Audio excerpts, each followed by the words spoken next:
The Russians are changing their tactics at the Dobropillia salient due to the weather. And this plays into the hands of the Ukrainian soldiers. In particular, Maxim Bakulin, the press officer of the 14th Brigade of the National Guard of Ukraine, spoke about this on our broadcast. Chervona Kalina, which is holding the defense on that section of the front. The area of responsibility of my brigade.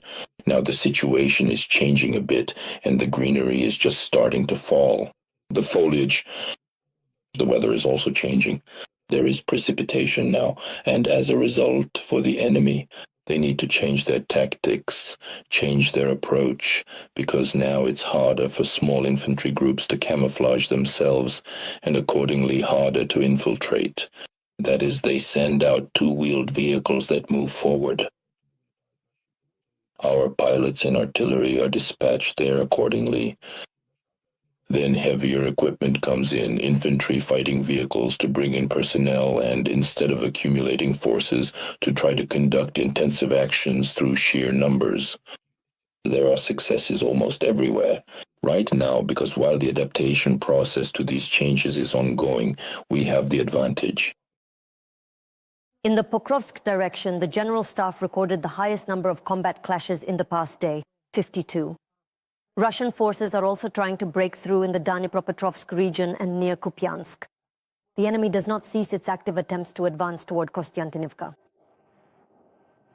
The Kartia Brigade of the National Guard is defending the Kharkiv region. The Russians disguise themselves with invisibility cloaks, freeze in bizarre poses, and quickly dig themselves in. But thanks to the drone operators, this game of hide-and-seek usually ends badly for the occupiers. Usually. In the Kupiansk direction, the Sapsan Unmanned Systems Battalion of the Knyazivska Brigade performed successfully. They destroyed a van and several communication antennas.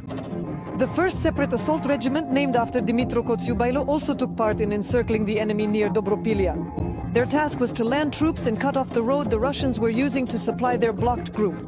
They advanced with tanks and Bucephalus armored vehicles. The assault was supposed to be a diversion, but everything went off plan. Kolyana asked me, says, "Are we on fire?" I said, "No, seems like we're just smoking." But we kept moving. There were a few more incoming strikes. After the 5th hit, I stopped counting what and how many were coming at us. When we stopped to dismount the infantry, there was another heavy strike. TOS fluid was running down my window, and the driver said we wouldn't be able to go any further. Despite all the difficulties, the fighters improvised and risked their lives to stop the enemy. The operation to clear the Dobropillia breakthrough is ongoing. The Ivan Franko Group team is relentlessly destroying the invaders in this sector. In the Pokrovsk sector, FPV drone pilots from the separate Wings of Omega unit turned an enemy tank into rubble. The Pokrovsk fighters are holding the line of the 68th Jaeger Brigade. The occupiers always attack when it rains or is foggy. He shares his observations, the chief sergeant of the Jaegers, and he assures that for the Ukrainian infantry this is no obstacle. I sat down for a bit because I'm exhausted. The enemy also wants to take Pokrovsk, but he can't because we're holding him back. He wanted to advance in one direction, we held him back, so he went in another direction, we stopped him there too, then he tried a third direction. He wants to break through, keeps trying, but there are a lot of drones and they usually move in pairs, at most in threes, and they study the area. The enemy uses everything for camouflage, shelters, trenches, even tree leaves. But the pilots of the Reaper 23 Battalion of the Mechanized Brigade catch up with the occupiers using drones and leave them forever in Ukrainian soil. With faith in our warriors. Tatiana Litvin, Inter Podrobici Marathon, United News.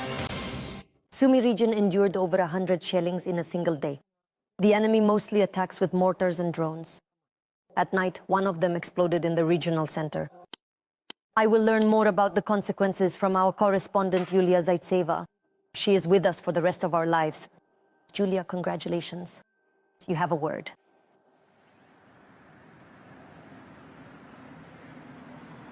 Good morning, Lily. The night in Sumy was noisy. Residents heard both a series of drones and explosions. A fire broke out in a non-residential building, but no people were injured. By morning, firefighters had already extinguished all the fire sources. The day before, in the Yunakivka community, a drone exploded, injuring a 50-year-old man and a 45-year-old woman. Both were hospitalized in moderate condition. In Sumy, an 82-year-old woman sought medical assistance. She experienced an acute stress reaction after the drone strike. a Russian drone exploded in a residential area near apartment buildings. Many apartments were left without windows. A fire broke out in a non-residential structure. Rescuers extinguished the fire and inspected the area. In total, the enemy shelled the Sumy region more than 110 times over the past day. Due to enemy shelling and damaged energy infrastructure, emergency power outages were once again implemented in the Sumy region yesterday. In different groups, electricity was turned off for 4 to 6 hours. The worst part is that these outages happen unpredictably.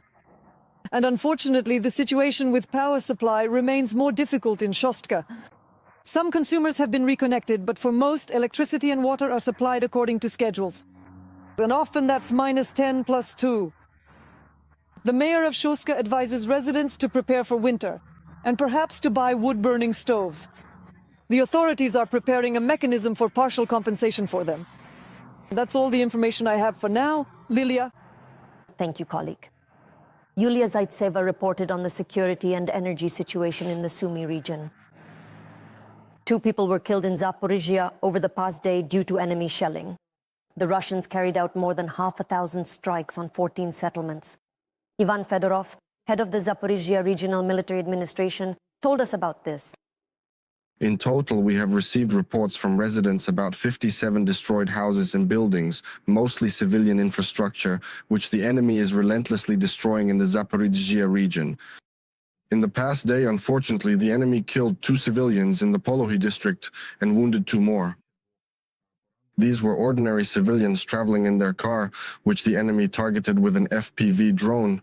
And in total, since the beginning of the month, there have already been 17 such attacks. The enemy is targeting civilian cars with FPV drones. Also today, 26 people are in hospitals in the Zaporizhzhia region. These are people who have suffered specifically from mass shelling, enemy attacks. Donald Trump has confirmed that he will meet with Volodymyr Zelensky on Friday in Washington. The American president announced this while speaking to the press aboard his plane.